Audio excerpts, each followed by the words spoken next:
kalau di bidangnya masyarakat mungkin dikenalnya sebagai public safety ya, tapi kalau di tempat kerja masuknya ke occupational safety.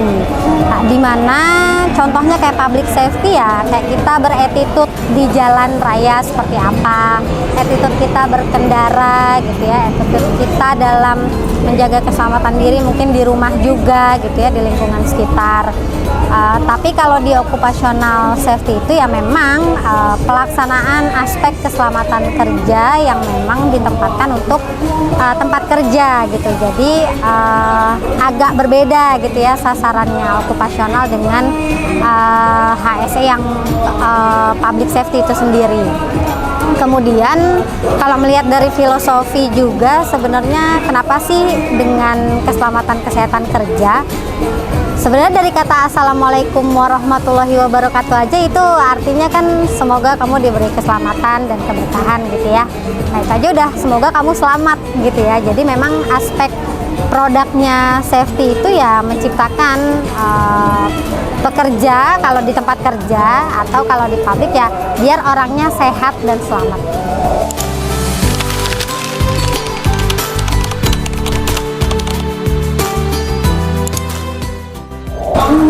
Oke, ini di masyarakat ya. Kalau di masyarakat sebenarnya sangat berpengaruh terhadap aktivator dan konsekuensinya, sehingga orang itu mau berperilaku selamat atau enggak.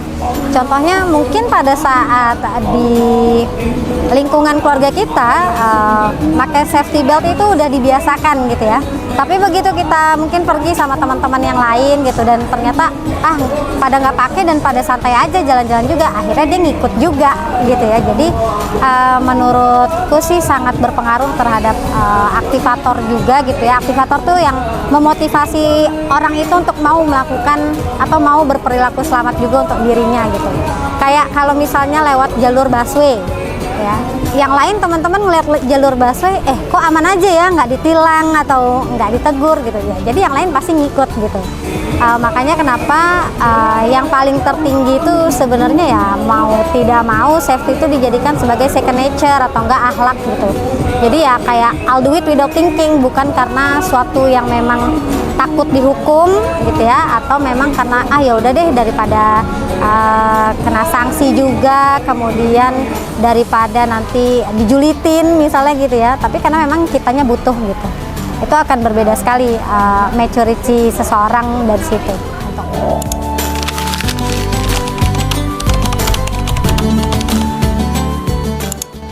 Pertama di inovasi. Inovasi itu kan sebenarnya nggak hanya perluasan produk aja, tapi juga mungkin dari sisi new experiences-nya yang diberikan sama SSP ke klien. Contoh pada saat pandemi COVID, orang-orang mungkin banyak klien kita yang belum terbiasa secara daring gitu ya. Tapi sebenarnya kan dari awal berdiri pun dari prosesnya sendiri kan kita sudah menganut result only working environment kan. Artinya work from anywhere, yang penting resultnya oke gitu ya. Nah itu pun kita ajarkan juga ke klien-klien gimana mengadakan training daring tapi yang fun, yang mereka juga bisa menikmati coffee break dan lunchnya kita gojekin gitu ya. Kemudian gimmick-gimmicknya, quiz-quiznya mungkin kita kasih dalam bentuk e-wallet kayak gitu ya, itu juga berpengaruh. Kemudian inovasi yang kami lakukan juga after masa new normal, contohnya kayak training sambil outing misalnya gitu, atau sambil refreshing. Kayak waktu itu kita kerjasama juga dengan salah satu partner kita di bidang rekreasi gitu ya. Misalnya habis selesai training kita bisa main pakai itu panahan gitu ya, kemudian dikasih voucher belanja misalnya gitu ya. Itu juga ternyata feedbacknya alhamdulillah cukup baik di mata partner-partner kita, dalam hal ini adalah customer.